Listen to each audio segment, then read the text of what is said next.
What's up, guys? How are y'all? Good to see you. Hopefully good summers. A lot of work, some suntans. Let's do it. I'm sure you want everybody to grow, Coach. At the same time, there's an assessment and urgency and a timeline on that.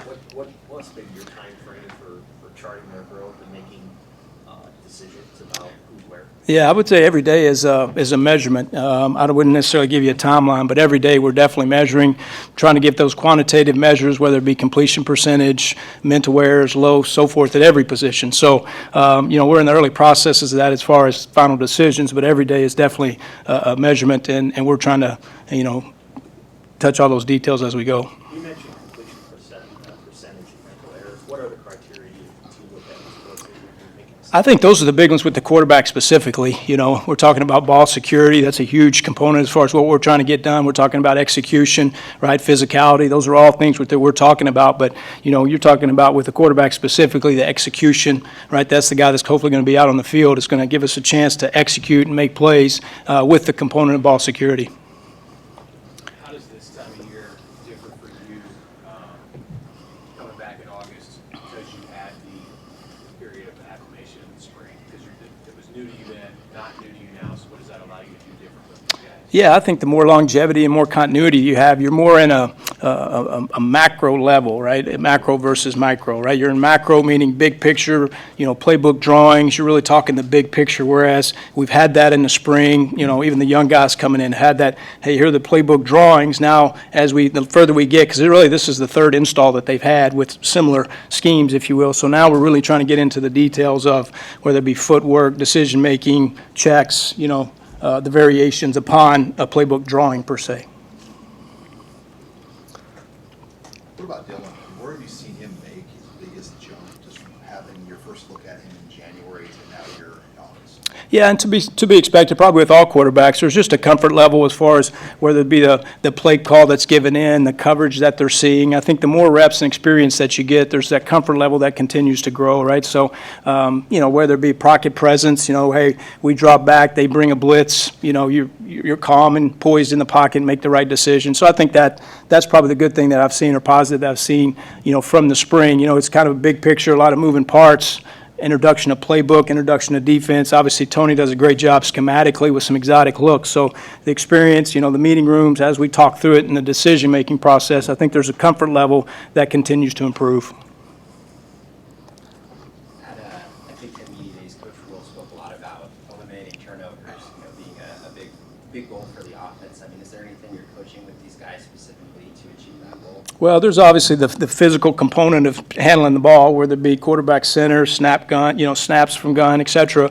But I think there's a component of just decision-making in general, right? Are we making risky decisions as far as trying to put the ball in tight windows versus checking the ball down? So I think there's a couple of, pillars that you can address to try to improve that. So, again, a daily measurement we're working through and trying to get better at. Well, you've got guys that have strong arms, and you have a couple who really do. How do you balance between don't make a risky decision, but also letting them have their stinger and make sure they're making throws they believe in? Yeah, I think there is a fine line to that. I think there's a science, and you definitely don't want to take their stinger away. But we do have some guys that do have, arm talent for sure and can get down the field. I think there is a component of take what the defense is giving you too, right? Like, hey, they're playing cover 2. There's a drop 8. There's guys way back there. Obviously, we're not going to force the ball down the field, so that's not a time to do that. If they're allowing you or giving you a look to maybe do something aggressive down the field, then definitely we want to do it. Say they give us man coverage one time a game. Well, we don't want to miss that one chance to be aggressive in man coverage. You have 5 or all 6 of your quarterbacks on the 120. 5. Yeah, 5. Yeah. What's a guy we heard about a little bit over the summer, Jalen Granstad? Can you go into that process of seeing him, maybe being surprised that day, and just what he can add to your group? Yeah, I think as much as anything, it's just the experience in the room. He's obviously had success at his other stop, and that success gives him credibility in our room and that experience. So, he's got a great personality, great character. He's humble. He just wants to fit in and help in any way he can. He wants to be a coach, so he kind of has that unique perspective of learning the big picture, which I really appreciate. Garrett McGuire was kind of like that when I coached him at Baylor. Man, he was an awesome asset asset to me as far as that perspective of helping the quarterback, maybe a little different voice. So you love those the quarterbacks, that want to be coaches and give that unique perspective. So it's really nice. And then from a skill set standpoint, he's got really nice arm talent. He's athletic with his feet, can make some plays off schedule, whether it be run game or pass game. So I think he brings a nice skill set to us even on the field, for sure.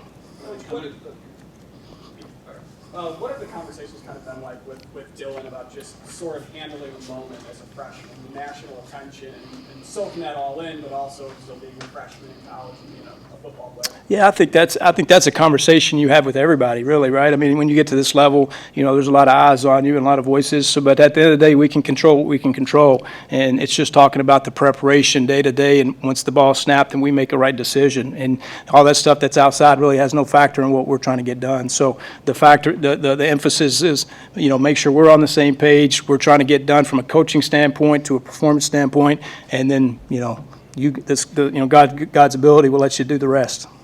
Glenn, coming back from the NFL, how is the process of installing headset communication with your TV? Very similar. Yeah, very similar. And even in the NFL, shoot, a lot of these NFL teams, they're on wristbands anyway, so all of a sudden you go, hey, you push the button and it's wristband 3. Sometimes that's even all the communication there is even in the NFL, right? So we have a little bit of, there's some simple, communication, and then, it's really cool when in situational stuff, hey, this is 4 downs, or hey, this is this protection, or hey, be ready for this, alert this, so there's these little coaching points, and I think Sat talked to you guys about it. I think there is a fine line of too much communication. I remember one time when I was in Atlanta, I was talking to Matt, and I probably gave him too much stuff, and he came back and let me hear about it, right? So, and I respect that. I mean, please give us that feedback, but we want to kind of balance that as far as coaching points, whether it be too much or too little. What have you learned about Heinrich Garber?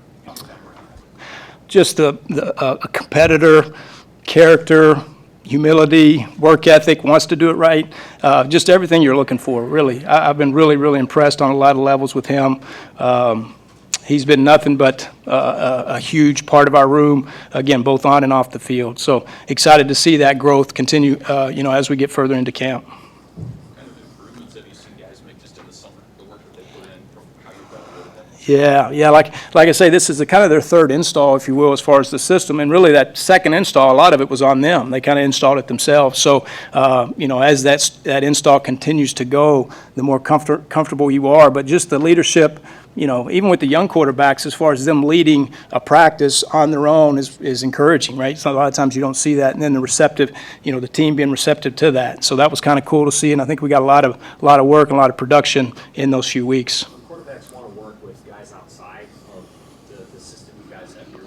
What sort of guidelines do you have for how they pick that, and what you are comfortable with them doing, and then maybe things that you would prefer or things that you guys just talked about? You're saying like at another facility or outside coach?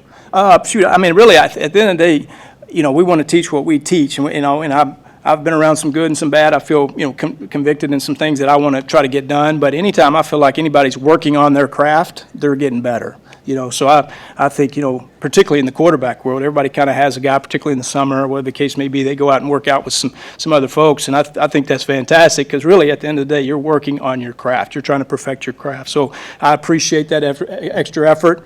And then we kind of get back into training camp, then we'll kind of streamline on what we're trying to get done. Over the course of your career, have you ever had a quarterback come back and you're like, I have to actually tweak that because that's not what I want to do? Yeah, I think so. And again, shame on me if they feel more comfortable to do it the right way, and I'm like, no, we want to do this. If you feel more comfortable with this, and we feel like this can work, whether it be from a timing standpoint or mechanic standpoint, then hey, let's take a look at it and talk about it at the very least.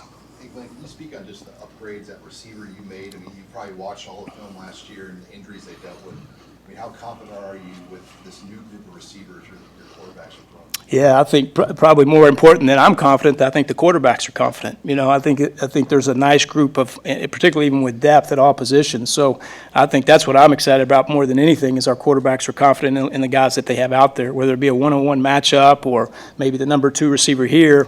I don't think there's any hesitation to, hey, let's go let that guy make a play.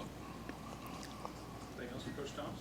What do you, when you, the offensive coordinator portion of your role, when you think about sort of the global structure of what's going on, what do you like about the offense right now? Like, what impresses you about it? I like just the multiplicity of it, right, and the open-ended of it. So I don't think, even like schematically, people, there's schemes everywhere, right? And the longer you're in this profession, I have playbooks for however many feet tall through the years, right? So I don't think it's a scheme so much, but I think it's the availability to get to different schemes and also playing into the strengths of your players.